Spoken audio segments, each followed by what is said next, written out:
Sitio Santol ay isang liblib na baryo sa dulo ng San Miguel, napapaligiran ng kahuhuyan at ilog na kulay tsokolate kapag umuulan.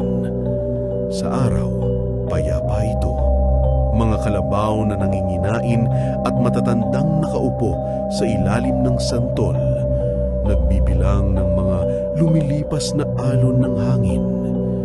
Ngunit sa gabi, nagiging ibang mundo ang santol.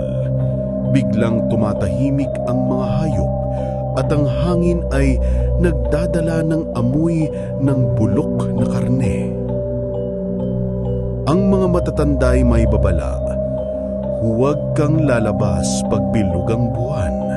May gumagalang nilalang na kumakain ng kaluluwa.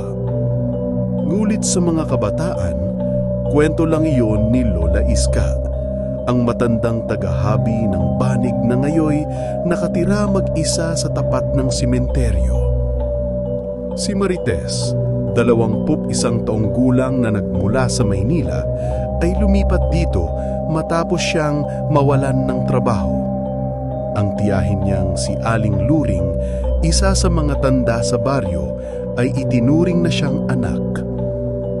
Tahimik dito, iha, sabi ng matanda. Hindi kagaya sa Maynila na puro ingay. Basta tandaan mo, pag 6:00, isara mo lahat ng bintana. Unang gabi pa lamang, nagising si Marites sa tunog na parang pagaspas ng pakpak sa bubungan. Tik-tik, tik-tik. Mahina pero marinaw. Inakala niyang pusa, nguhit pagsilip niya sa labas, may malaking ibong itim ang nakadapo sa puno ng santol. Matulis ang mga mata at parang nakangiti. Naramdaman niya ang kilabot, subalit ipinikit niya na lamang ang mga mata at pinilit matulog. Kinabukasan, nakita ni Aling Luring na patay ang manok nila. Gutay ang tiyan, tuyong-tuyo ang katawan. Hindi pusa yan, bulong ng matanda. Kumilos na sila. Ngunit hindi na nag-usisa si Marites. Ayaw niyang maniwala sa kwento ng aswang. Sumunod na gabi, bumuhos ang ulan. Ang mga bubungan ay kumalansing pero mas malakas pa rin ang tunog ng tik-tik na bumabalik-balik sa kisame. Nagsindi siya ng gasera at tinakpan ng kumot ang balikat.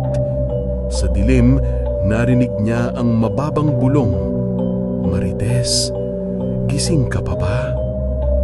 Gumalaw ang kisame, may mga kuko na kumakapit sa tabla, mahahaba parang bakal. Tik-tik. Umangat ang isang bahagi ng kahoy at 2 mata ang suminip sa dilim. Matamis ang dugo mo, sabi ng boses, mababa at mauga. Napasigaw siya, ngulit walang tumulong. Natutulog si Aling Luring sa kabilang silid. Pumasok siya sa ilalim ng kama, nanginginig. Sa labas, bumuhos ang kulog. Sa liwanag ng kidlat, nakita niyang may babaang nakayuko. Mahaba ang buhok, nakasayad sa lupa. Ang tiyan ay hungkak, gumagalaw ang laman loob.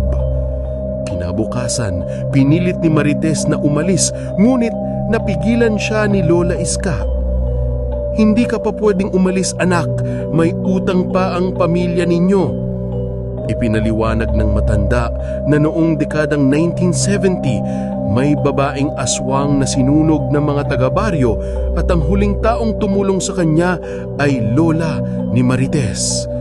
Mula noon, sinumpa raw ang kanilang lahi. Bawat ikapitong kamag-anak ay magbibigti sa sariling takot at magiging sidlan ng aswang. Nanginginig si Marites. Hindi totoo yan. Hindi ako. Ngunit tumawa si Lola Iska. Unti-unting nagbabago ang mukha. Ang mga ngipin ay tumutulis, ang mata ay nagiging mailap at ang boses hindi na tao. Matagal kitang hinintay, apo. Pagdating ng hating gabi, muling bumalik sa anyo si Iska bilang nilalang, nakalutang, pandak pero mabangis at amoy yero. Kinaladkad niya si Marites palabas ng bahay, papunta sa gitna ng kagubatan kung saang nakasindihan ng asul na apoy ang mga lumang bato, ang altar ng mga aswang ng santol. Tinatalian ng kanyang mga kamay.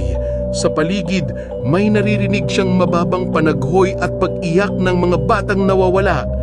Sa kalagitnaan ng ritual, naramdaman niyang ang malamig na dila sa kanyang leeg. Sinisimot ang pawis. Tanggapin mo ang ating dugo. Bulong ni Iska, ikaw na ang susunod sa amin.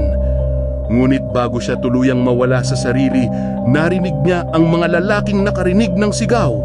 May dala silang sulo at ang apoy ay bumaligtad sa hangin.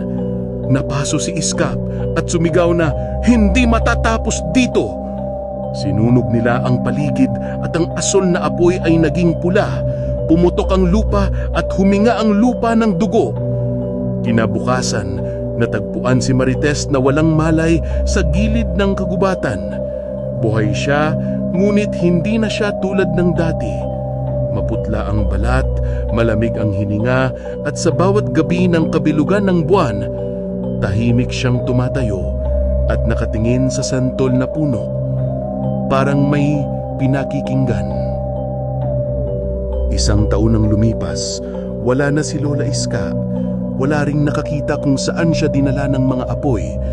Ngunit sa Sitio Santol, bumalik ang tik-tik sa bubungan ng mga bahay tuwing gabi. Sa bawat nawawalang hayop, sinasabi ng mga tao, bumalik na ang sumpa. May mga nagsasalaysay na nakikita nila si Marites, naglalakad sa ilalim ng bilog na buwan, suot ang puting duster na may batik ng dugo. Sa bawat pagdaan niya, umaaling-asaw ang amoy ng santol, maasim, malagkit at may halong dilim. At kung makakarinig ka ng tik-tik mula sa bubong mo, huwag kang titingala, sapagkat baka hindi ibon ang nadoon, kundi ang nilalang na minsan ay tao, ang babaeng pinili ng Sitio Santol upang ipagpatuloy ang lahing hindi na dapat muling nagsimula.